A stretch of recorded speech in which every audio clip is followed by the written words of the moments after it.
Selamat pagi dan salam sehat untuk kita semua. Kita bertemu kembali dalam pelajaran prakarya dan kewirausahaan atau yang disingkat dengan PKWU. Bersama saya, Ibu Grace Dorisipayung. Nah, adapun tujuan pembelajaran dari pelajaran prakarya kita kali ini adalah agar peserta didik dapat mengetahui apa itu prakarya. Yang kedua, mengetahui ciri-ciri wirausahawan sukses. Baik, kita akan masuk pada materi yang pertama. Apa itu prakarya? Ketika kalian di SMP, pasti kalian sudah mempelajari pelajaran ini. Pasti kalian sudah sangat familiar dengan kata-kata prakarya ini. Nah, prakarya itu terdiri dari dua kata. Dari kata pra dan karya. Pra artinya sebelum dan karya artinya pekerjaan atau hasil kerajinan. Maka apakah itu prakarya? Coba kita lihat gambar yang tertera pada slide berikut. Di sini ada 6 gambar, 6 buah karya yang dibentuk dari botol-botol bekas.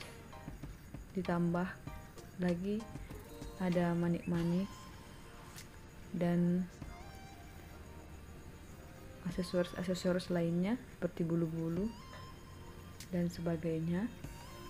Nah, ini semua merupakan hasil dari prakarya. Maka apa itu prakarya? Prakarya merupakan keterampilan, hastakarya, kerajinan tangan atau keterampilan tangan dengan bahan yang digunakan tersedia secara umum di pasaran sehingga kita tinggal merangkai ataupun memanfaatkan limbah dan bahan bekas saja, seperti yang sudah dibuat oleh para kerajinan ini. Nah, sampai di situ kalian pasti sudah paham apa arti prakarya. Maka mari kita lihat apa itu ciri-ciri dari prakarya. Sama seperti manusia yang mempunyai ciri-ciri tubuh, ada yang pesek, ada yang mancung, keriting, dan sebagainya. Maka prakarya juga memiliki ciri-cirinya. Yang pertama, hasil kerja yang belum jadi. Prakarya masih berupa proof of concept atau sebuah prototipe, bentuk awal atau contoh. Yang kedua, belum mempunyai target pemasaran. Jadi prakarya belum diketahui kepada siapakah kita harus menjualnya nanti. Yang ketiga, belum ada penggunanya atau konsumennya. Satu-satunya pengguna hanyalah si desainer yang membuat karya tersebut. Yang keempat, kualitas belum menjadi perhatian, sebab yang paling penting adalah bentuk dasarnya saja. Yang kelima, harga sebuah prakarya ditentukan sangat subjektif, sebab belum tahu potensi pasarnya. Jadi suatu saat ketika kamu membuat sebuah karya, lalu temanmu tertarik untuk membeli karyamu tersebut, maka harganya tergantung dari pembicaraan kamu sebagai pembuat dan temanmu sebagai pembelinya. Yang keenam, berperanan penting dalam mengembangkan kreativitas dan mengembangkan inovasi baru. Maka prakarya itu adalah dibuat untuk menciptakan sebuah gebrakan atau inovasi yang baru. Coba kita lihat gambar berikut. Ini merupakan bentuk dasar dari sebuah karya yang akan dibuat seperti ini. Atau gambar seperti ini adalah bingkai foto yang ditempelkan kerang-kerang.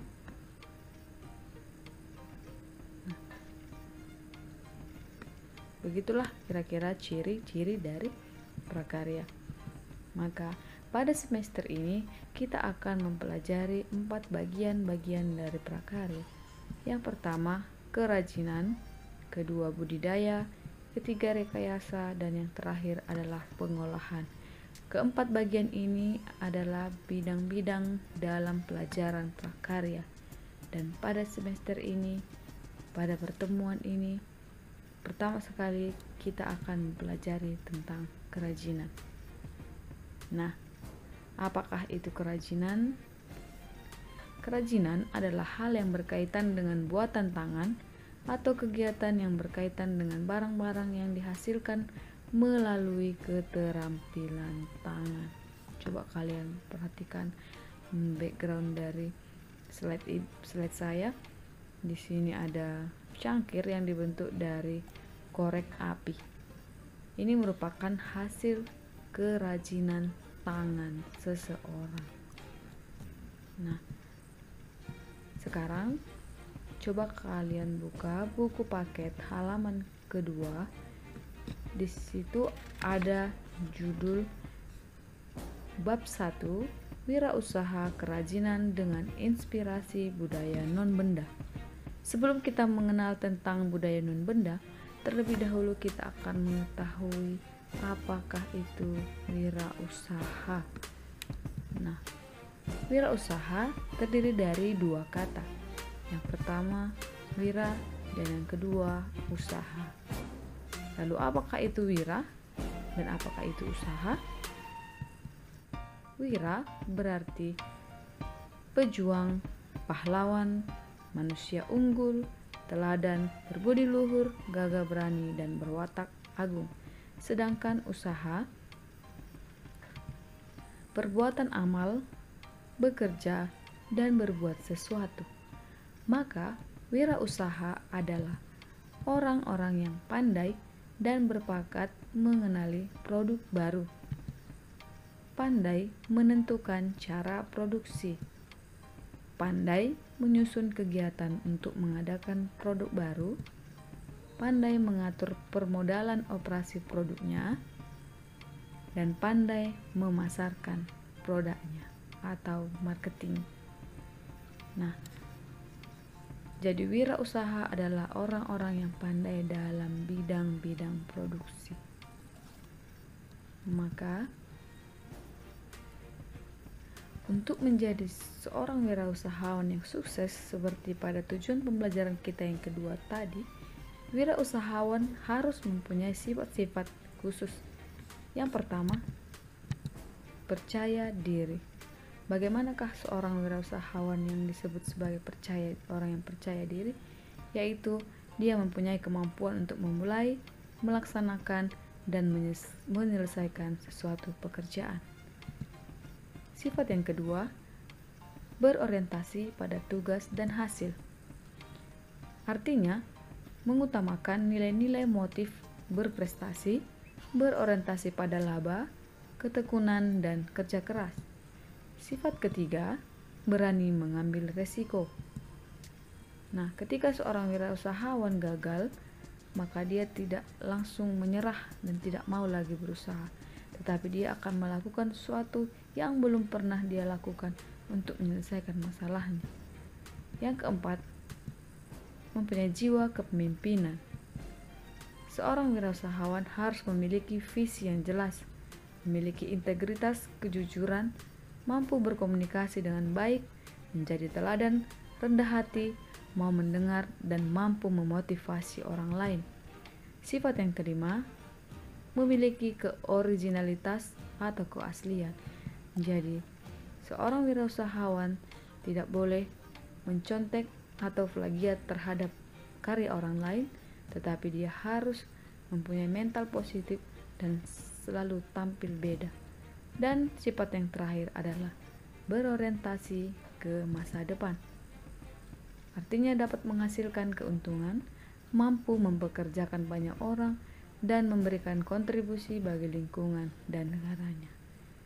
Nah, ini adalah sifat-sifat yang harus dimiliki seorang wirausahawan supaya sukses. Sampai di situ untuk pertemuan kita kali ini. Nah, sekarang coba kalian renungkan sifat-sifat kewirausahaan apa yang sudah ada di dalam dirimu, dan mintalah evaluasi kepada orang tuamu. Tuliskan dalam catatanmu, dan seperti biasa, silahkan kalian kumpulkan tugas kalian melalui Teams kelas kita. Sekian dari saya untuk pertemuan kita kali ini. Sampai bertemu pada pertemuan selanjutnya.